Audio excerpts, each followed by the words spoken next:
In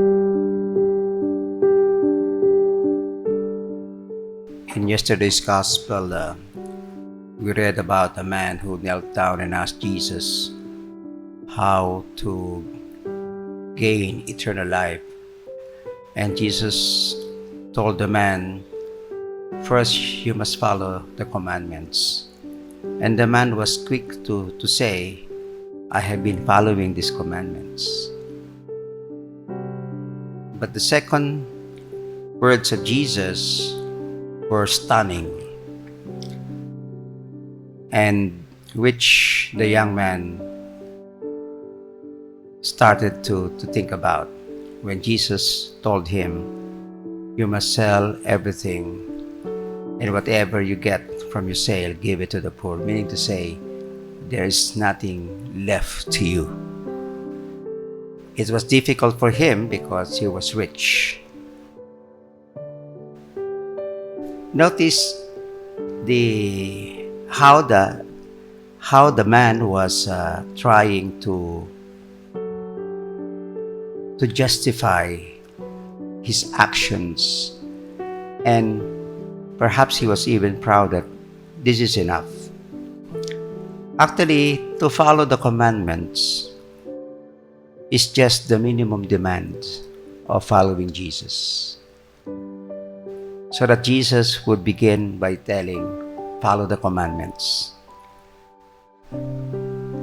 But if you really want to follow me, then you have to consider me as your priority. And this is what makes it more difficult, not just for the man, but for those who may have thought about following Jesus. And now in the gospel, we hear Peter saying, "We have given up everything to follow you." And Jesus responded by saying, "Whatever it is that you have given up will return to you 100-fold.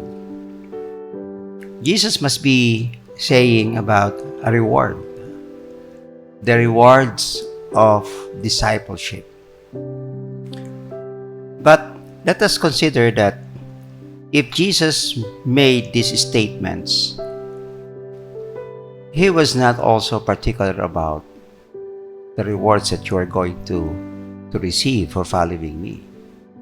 Because more than just receiving 100-fold, what Jesus promises is eternal life. And what does it mean to have eternal life? It is to live with Him forever. It means even at this stage of our life, in spite of all the struggles that we go through, in spite of all the crises that befall us, we will be able to outgrow them. We will be able to find meaning in them, so that whatever pains that we will experience in life will not push us down. Instead, all these struggles can enhance our following of Jesus. We look at Jesus as the model, because when Jesus lived the life He lived in this world, His priority was the Father. And everything that Jesus said and everything that Jesus did, everything was because of the Father. And since this is the example that He showed, He expected the disciples to follow the same. He expects us to follow the same. It is not enough just to bear the name Christians or Catholic Christians and then comply with the minimum requirements of being Catholic Christians, like observing the religious practices, attending Mass, praying our devotions. This may be considered as the minimum demand. Because more than what is required of us to comply with the minimum demands would be how we will be able to really give up. Not just what we give up in terms of whatever it is that we have, our possessions. Because whatever possessions we may have, they may just be there. But when Jesus tells us to give up, it means we are not attached to them, that they become an impediment in making options for Jesus, or even making options to serve people. Because we may have so much, but we do not share whatever it is. So it's nothing. It's nothing.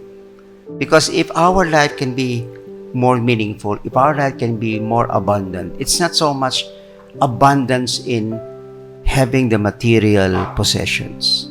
Abundance would mean abundance in love, so that when we are full of love, we become more generous to people. We give time to people. We share whatever it is that we have, so that people's lives become better. And this is, I believe, that the challenge. The challenge of going beyond the minimum requirement of discipleship. It's only when we realize that it's making our life a little harder. Perhaps at the time when we say, this may be the call of going beyond the minimum requirement. Like what Mother Teresa would say, give or love till it hurts. It is what we feel when we are not really that loving and caring. You get hurt because it's not your kind of life. But let us go beyond also what Mother Teresa reminded us, that we continue to care, we continue to give, we continue to love until it no longer hurts. Because by the time that our actions do not hurt us anymore, that means we have already assumed the life of giving and loving.